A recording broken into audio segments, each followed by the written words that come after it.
Right, Laura, thank you. The weather causing major delays for travelers all across the country, including those flying into Sky Harbor. That's where we find ABC 15's Ryan Cummings. And Ryan, what is the latest there with the delays because of this storm?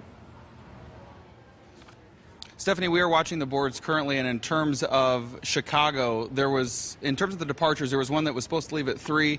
It just left just now at 5 o'clock. The other one at 6:15 is scheduled on time. Now, in terms of arrivals, there was one that was supposed to leave or get here at 5:35, and it's now 5:53. Now, earlier today, passengers at Sky Harbor heading to O'Hare were delayed, some for several hours. We found at least 3 flights that left from here that had to be diverted because of bad weather in Chicago. Now, these delays started around noon our time and do continue at this hour. More than 10 flights to Chicago were at least an hour late.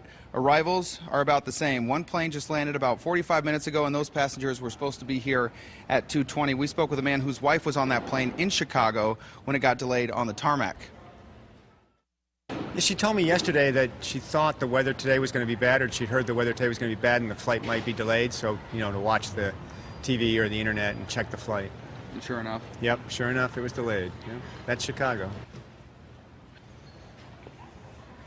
Now, at least 9 more flights are still delayed leaving from Phoenix tonight. So if you're headed anywhere in the Midwest, it's a good idea to check with your airline to make sure it's on time. Stephanie? All right, Ryan, thank you. And you can count on ABC 15 and ABC15.com for continuing coverage of the severe weather in the Midwest and the effects it's having right here in the Valley.